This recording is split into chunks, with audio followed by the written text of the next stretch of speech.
Pertama-tama persiapan operator, yaitu persiapan alat APD. Di sini ada face shield, head cap, kemudian ada hazmat dan shoe cover,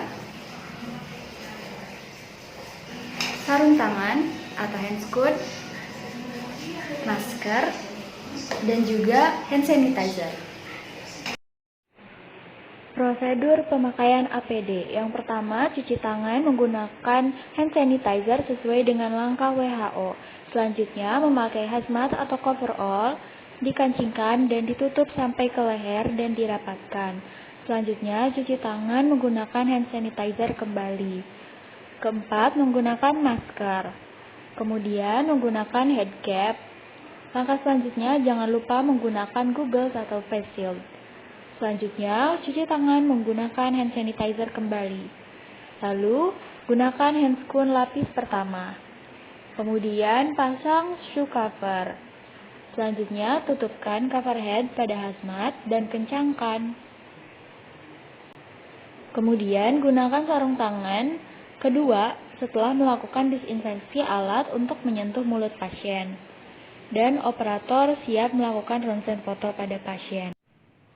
Aksesoris alat-alat, terutama pada bagian yang akan dipegang oleh operator, seperti control panel, handle, dan juga lengan bagian atas pada tabung ronsen. Prosedurnya, yang pertama semprot bagian-bagian tersebut dengan larutan disinfektan pada control panel, pada bagian handle, lengan atas, dan juga cone yang akan diarahkan kepada pasien. Usap menggunakan tisu disinfektan. Kemudian, lakukan wrapping pada bagian tersebut dengan plastik wrap. Selanjutnya, operator dapat menggunakan handscoon lapis kedua untuk menyentuh mulut pasien. Pertama-tama, pasien diperiksa suhu dan asesmen COVID di loket samping pintu lobi dan mengambil nomor antrian. Selanjutnya, pasien mendaftar ke loket radiologi dan menuju instalasi radiologi. Medical record akan diantarkan. Perkenalkan Bu, saya Suci Alhami, dokter gigi dan bertugas pada hari ini. Ibu datang kemari ada keluhan apa ya Bu? Ini dok, saya diminta untuk foto ronsen dan ini suratnya dok. Ya saya lihat ya. Ya. Saya mau konfirmasi ya Bu ya, ini dengan Ibu Dini. Iya betul.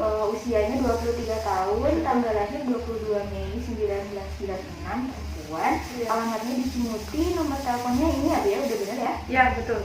Terus dari bagian konservasi dari dokter Memeng ya Bu ya? Iya. Oke, untuk di sini diagnosisnya Ibu tadi ada dipakai skor gigi 35. Oke, jadi nanti saya mau meronsen Ibu di bagian belakang sini ya Bu ya. Saya mau tanya Bu, Ibu sebelumnya pernah melakukan foto ronsen juga 1 tahun terakhir? Pernah Ibu waktu itu sama di gigi yang sebelahnya ya Pak, sebelahnya. Iya Bu, di gigi yang sama sebelah depan ya Bu ya? Iya betul. Ibu, jadi di sini diagnosisnya periodontitis apicalis kronis gigi 35 atau adanya peradangan jaringan sekitar gigi di belakang Ibu ya Bu ya. Diagnosis ini didasari dari keluhan Ibu yaitu terasa sakit ya Bu di bagian situ. Iya betul. Jadi saya nantinya akan melakukan foto ronsen. Nanti saya akan masukkan film ke rongga mulut Ibu. Kemudian nanti akan saya beri radiasi Bu ya. Jadi kalau misalnya nanti kan ada radiasi untuk pengamanan, nanti Ibu pakai apron. Nah kemudian di ruangan itu nanti saya keluar sebentar, nanti Ibu diberikan radiasinya. Itu saja. Mungkin tujuan tindakannya itu untuk mendapatkan gambaran nanti keseluruhan dari gigi Ibu itu ya. Kalau manfaatnya nanti tentunya untuk mendapatkan gambaran gigi jelas untuk penunjang dari kasus Ibu ini untuk dokter konservasi gigi Ibu ya, dokter Memeng. Nah tindakan ini mungkin Ibu akan terasa kurang nyaman karena nanti filmnya dimasukkan, kemudian nanti Ibu akan merasakan mual, muntah ataupun pusing, tapi Ibu tidak usah khawatir karena itu bersifat sementara. Nah karena ada efek samping itu, maka saya ingin meminta persetujuan Ibu dengan tanda tangan di sini ya Bu ya nanti. Baik dok. Ya nanti kalau misalnya efeknya ada ataupun tidak ada, nanti Ibu bisa mengkonsumsi vitamin ya Bu ya. Baik dok. Ya, ada pertanyaan lagi Bu? Tidak ada dok. Oh ya, jadi di sini alternatif dan resikonya juga tidak ada ya untuk di sini. Ibu bisa tanda tangan di sini. Oke dok. Oh iya, terima kasih ya Bu. Kita ke ruangan radiografi langsung gitu ya. Baik dok. Ibu ini berkumur dulu ya. Iya, baik dok.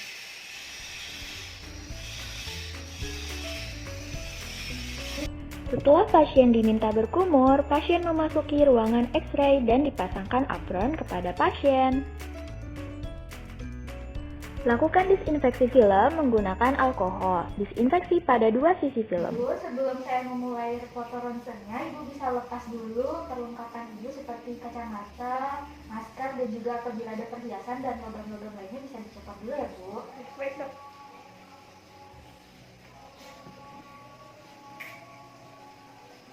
Terima kasih Bu, Ibu boleh bersandar ya. Diangkat. Nanti Ibu menggigit film, nanti saya akan keluar sebentar, Ibu tahan, fokus ke satu titik ya Bu ya. Baik dok.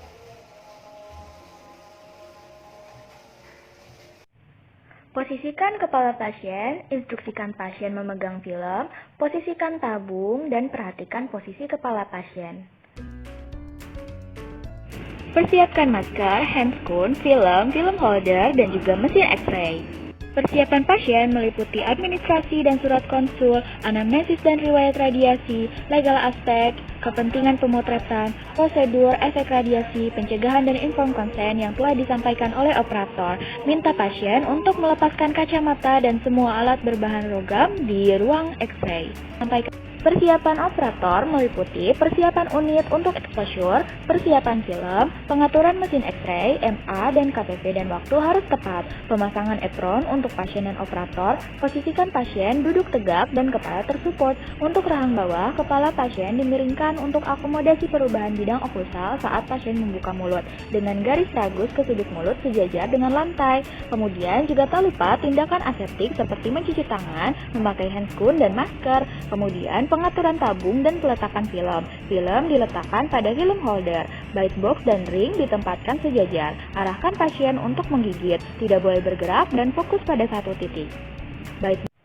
Selanjutnya, tutup pintu depan dan pintu samping. Lanjutkan dengan pemberian exposure. Setting alat sudah dilakukan sebelum memanggil pasien. Bu, fotonya sudah selesai ya Bu, bisa dilepas. Buang handscoon lapis 1 dan buka apron pasien. Dan pakai lagi Bu. Ya, makasih dok. Setelah selesai pengambilan radiografi, pasien dapat menggunakan perlengkapan pribadinya kembali. Basuh sisa saliva pada film, lakukan processing pada kotak gelap dan keringkan film. Berikan hasil kepada pasien di instalasi gedung RSGM. Masukkan kopi hasil di dalam medical record pasien. Pertama-tama, pasien diperiksa suhu dan asesmen COVID di loket samping pintu lobi dan mengambil nomor antrian. Selanjutnya, pasien mendaftar ke loket radiologi dan menuju instalasi radiologi. Medical record akan diantarkan.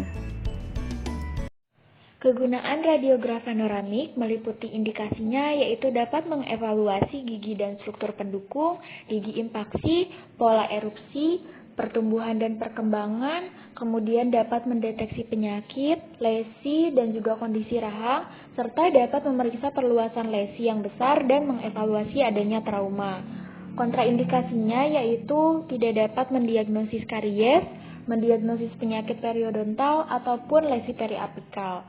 Kelebihannya cakupannya luas secara tulang fasial dan gigi, kemudian dosisnya radiasinya rendah, tekniknya mudah dan dapat digunakan pada pasien yang memiliki keterbatasan pembukaan mulut dan kontraindikasi terhadap radiograf intraoral. Kemudian juga berguna untuk presentasi edukasi pasien dan kasus. Kekurangannya resolusinya rendah, magnifikasi, superimposisi, double dan ghost image memungkinkan. Kemudian posisi pasien yang harus tepat, apabila tidak maka akan menurunkan kondisi dari panoramiknya dan juga kontraindikasi untuk pasien dengan diskrepansi rahang. Komponen utama dari alat X-ray panoramik meliputi tube head, yaitu bagian yang akan mengeluarkan sinar X, kemudian control panel untuk setting alat, kemudian head positioner untuk menempatkan pasien, kemudian chin support menempatkan dagu pasien, dan juga handle untuk pegangan pasien. Prosedurnya yaitu terdiri dari 3, persiapan alat, persiapan pasien, dan memposisikan pasien. Prosedur persiapan pasien tergantung dari mesin yang digunakan, apakah digital atau film. Yang pertama, cek apakah reseptor sudah berada di tempat seharusnya. Selanjutnya, cek byte block untuk panoramik. Ketiga, cek pengaturan mode exposure untuk panoramik. Keempat, menyesuaikan mesin pada panel pasien positioning dengan menekan posisi pasien untuk start awal.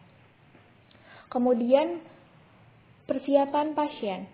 Panggil dan jelaskan secara singkat kepada pasien, memakai apron double side, kemudian lepaskan objek yang dapat mengganggu seperti logam agar tidak menjadi artefak. Pemposisian pasien. Yang pertama, posisi tulang belakang tegak lurus, pasien berdiri di mesin X-ray, dagu tertumpu, badan tegak, rileks, dahi bertumpu, dan fokus ke satu titik. Kedua, posisi kepala menggunakan panoramic light, yaitu mid-sagittal light di median wajah dan FH light atau Frankfurt horizontal light yang akan melewati bagian bawah dari orbita sampai tragus. Kemudian ketiga, posisi gigitan dalam kondisi menggigit edge to edge dan kaninus dihimpit oleh kaninus line. Keempat, posisi bibir dan lidah seperti ketika posisi menelan dan lidah diletakkan di palatum. Lalu instruksikan pasien untuk tidak bergerak dan lakukan paparan sampai tanda dari radiasi menghilang kurang lebih 30 detik. Instruksikan mesin panoramik akan berputar. Selanjutnya, apabila telah selesai, buang plastik disposable dan juga bantu pasien untuk melepas apron. Teknik cefalometri, tujuannya yaitu untuk mengevaluasi pertumbuhan dan perkembangan fasial, trauma, penyakit, dan abnormalitas tulang dan rahang.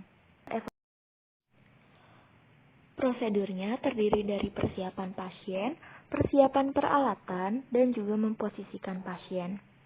Pada tahap pertama yaitu persiapan pasien. Pertama-tama, menjelaskan prosedur secara singkat kepada pasien. Kemudian menggunakan apron. Memasangkan apron tanpa thyroid collar pada pasien dan memasangkan apron agak ke bawah di bagian leher agar tidak menghalangi tube head. Dan juga melepas objek lain dengan meminta pasien melepaskan objek yang melekat pada pasien di sekitar wajah hingga ke leher yang dapat mengganggu prosedur. Selanjutnya, tahap kedua adalah persiapan peralatan.